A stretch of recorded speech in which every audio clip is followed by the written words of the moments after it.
Voilà, donc je m'appelle Fatou Bouli, je suis la directrice générale de l'énergie. Je suis là présente à cet atelier pour représenter le ministre de l'énergie, du pétrole et des mines. Madame la directrice, la gestion des déchets issus des équipements solaires, photovoltaïques, du cadre législatif, réglementaire et institutionnel. Quelle est la portée et la pertinence de cet atelier? Voilà, donc comme vous avez dû le constater, la présence massive de tous les acteurs aujourd'hui du secteur témoigne de l'intérêt que toutes les parties prenantes portent en fait au sujet donc, de la problématique de la gestion des déchets issus des systèmes solaires. Parce que comme vous le savez, le gouvernement du Sénégal s'est engagé résolument dans une transition énergétique, comme en atteste toute la puissance qui aujourd'hui est au-delà même de 500 MW qui a été installée les 10 dernières années au Sénégal, comme en témoigne également l'ambition que nous avons de développer encore le parc de production à hauteur de plus de 1000 MW. Donc aujourd'hui, on ne peut pas porter cette ambition sans pour autant adresser la problématique des externalités liées à ce développement. Donc on est là donc, pour recueillir les conclusions de l'étude d'impact donc, de ces déchets qui vont être issus des systèmes solaires et voir comment adresser véritablement la question.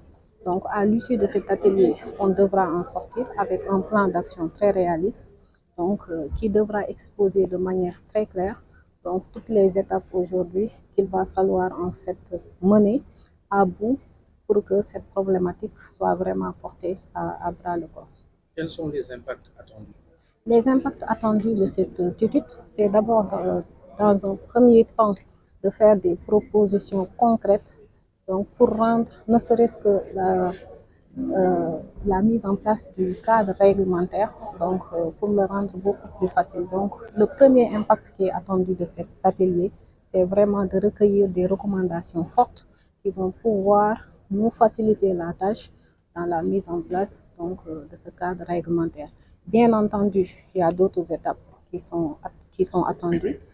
C'est-à-dire aujourd'hui, il va falloir, comme il y a toutes les parties prenantes qui sont présentes, il va falloir qu'on mène des réflexions approfondies pour voir dans quelle mesure aussi on pourra développer facilement toutes les filières industrielles donc, qui vont bien entendu naître à l'issue de la mise en œuvre donc, de cette politique de gestion des déchets solaires. C'est une étude, on parle d'études, vous l'avez forcément lu. Concrètement, qu'est-ce qu'on pourrait tenir de cette étude-là? Quels sont les déchets photovoltaïques qui sont les plus nocifs? Qu'est-ce qu'on peut faire pour faire ça? Vous avez également parlé de recyclage. Est-ce que l'environnement est aujourd'hui, est-ce que tous les mécanismes sont en place, mettent en place un système de régulage de ce type de déchets particulièrement nocifs?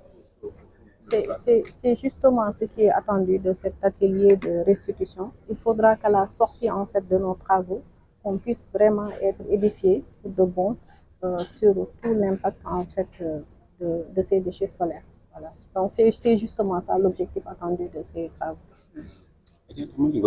Tout le monde, je suis professeur Djouma Kobor, directeur général de l'Agence nationale pour les énergies renouvelables. Alors, les déchets issus des système solaire photovoltaïque, vous êtes la cheville ouvrière, quelle est votre partition dans l'affaire? Bon, d'abord, je tiens à remercier le ministère de l'Énergie, du Pétrole et des Mines, en la personne de la directrice générale de l'énergie, qui est venue ouvrir aujourd'hui cet atelier, mais aussi sous l'impulsion du Premier ministre et du Président de la République. Cet atelier et la restitution d'une étude sur les déchets solaires, c'est-à-dire les déchets qui sont issus très souvent de ce qu'on appelle les énergies renouvelables, mais particulièrement le solaire photovoltaïque. Donc l'ANER, dans sa vision, nous avons remarqué qu'aujourd'hui, le solaire, particulièrement le solaire photovoltaïque, est une ressource énergétique qui attire beaucoup, qui fait qu'il y a beaucoup d'implantations qui se font. Et si on ne prend garde, il arrivera un moment où nous allons nous retrouver à la fin de vie de ces déchets, de ces infrastructures qui deviendraient des déchets. Alors, l'idée de l'ANER, c'est de prendre les devants pour préserver l'environnement, pour assurer la sécurité des personnes et des biens concernant ces composants qui pouvaient devenir des déchets dangereux pour les personnes, mais aussi pour les biens. Donc nous voulons prendre le devant comment? En faisant seulement une étude d'impact, une étude de la quantité de déchets qui est prévisible d'ici 10 ans. Ça va nous permettre de savoir est-ce qu'il est temps de mettre en place des industries qui sont capables de réutiliser, qui sont capables de recycler, mais qui sont capables aussi d'atténuer l'impact de ces déchets-là sur l'environnement. Voilà tout l'intérêt de cette étude-là, grâce au soutien, bien sûr, de la coopération belge avec Enabel, comme l'a dit tout à l'heure la directrice générale de l'énergie, mais aussi avec un cabinet d'experts qui est très, très connu dans ce domaine-là, à savoir CETI. Monsieur le directeur général, les panneaux solaires, les batteries, rien ne se gagne, rien ne se perd, tout se transforme. Aujourd'hui, est-ce qu'il n'est pas lieu de sensibiliser l'ensemble des acteurs autour de la mise en exergue des énergies renouvelables? Tout à fait. Si vous remarquez aujourd'hui la salle là, c'est une salle qui est pleine. Parce que tout simplement, c'est un domaine qui intéresse tout le monde. Nous avons vu beaucoup d'acteurs présents aujourd'hui. Pourquoi? Parce que se sont dit que c'est le moment de réfléchir et de dire ce qu'il faut faire. Comment faire pour éviter demain que le Sénégal soit une poubelle du monde en termes de déchets électroniques. Et cela, ça demande une réflexion profonde. C'est pourquoi si vous voyez ici, il y a une diversité énorme d'acteurs, des ingénieurs, des techniciens, mais aussi jusqu'à aller vous, les journalistes, dont le rôle principal pour moi ici, c'est de sensibiliser, d'accompagner, à informer la population sur le comportement que nous devons avoir. Et je tiens même à insister sur un aspect. Aujourd'hui, vous avez dans tout le pays des lampadaires solaires. Au plus profond intérieur du pays, nous rencontrons des lampadaires qui sont installés. Dans 10 ans, dans 20 ans, ces lampadaires ne seront plus fonctionnels sur certains composants. Il devient important de savoir comment les utiliser, comment les recycler, mais aussi comment les remplacer. Et ça, c'est des décisions qui demandent à être prises. Mais ces décisions ne peuvent être prises tant qu'on n'a pas un cadre réglementaire. Et c'est souvent le défaut au Sénégal. Nous avons un problème de réglementation. Les gens souvent attendent jusqu'à ce que les problèmes se présentent pour essayer de corriger. Et c'est ça que nous voulons éviter aujourd'hui afin de mettre en place un cadre réglementaire qui va permettre à la société, mais aussi aux entreprises, aux différents acteurs de prendre des décisions sur l'orientation qu'il faut prendre pour la gestion de ces déchets, pour leur valorisation, mais aussi pour leur conservation dans certains cas afin d'éviter leur dispersion dans l'environnement.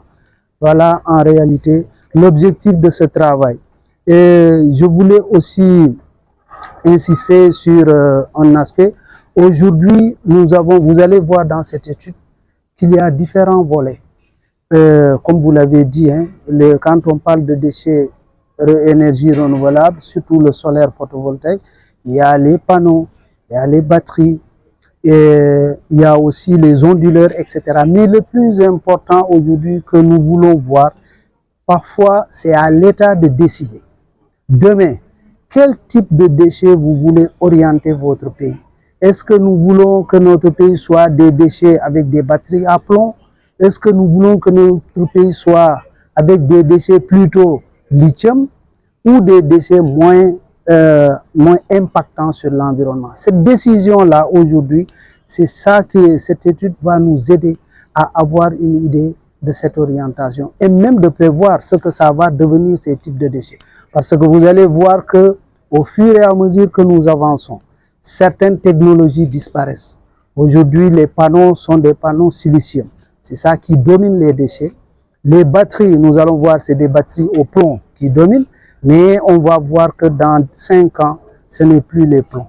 Et c'est ça tout l'intérêt de cette étude-là. Professeur, est-ce que l'étude a révélé des estimations? Donc, savoir qu'au niveau de Enabel, et plus spécifiquement ici au Sénégal, il y a un projet qui s'appelle justement Projet Climat, qui a un certain nombre d'initiatives intéressantes en termes de restauration des terres, d'appui aux énergies renouvelables et autres activités qui sont mises en place essentiellement au niveau des régions de Fatick, Kaolack et Kaffrine. La coopération belge a reçu un financement complémentaire justement pour l'appui aux énergies renouvelables de la région wallonne en Belgique. Et dans ce cadre de ce projet, il y a 2 volets. Un premier volet qui est un appui aux activités productives appuyées par les énergies renouvelables, donc appuyer un certain nombre de communautés avec la mise en place de centres multiservices qui seraient des centres multiservices solaires. Mais comme vous voyez, on est aussi dans l'utilisation de ces panneaux solaires, batteries et autres. Et une préoccupation étant que on ne peut être seulement utilisateur et ne pas donner de l'importance sur que fait-on avec ces éléments qui, en arrivant en fin de vie, sont des déchets et peuvent créer des problèmes tant au niveau de l'environnement, aussi au niveau de la santé humaine. Et donc, c'est ça qui a amené la coopération belge à avoir un deuxième volet dans ce projet, qui est justement l'appui à la gestion de ces déchets qui arrivent et de ces éléments qui arrivent en fin de vie. Quand on dit gestion, ça peut être soit recyclage, soit stockage, selon les cas de ces déchets. Donc c'était un petit peu l'objectif et donc l'intérêt tant de la coopération belge et aussi donc comme je disais de la région wallonne qui a donc donné un financement pour cela.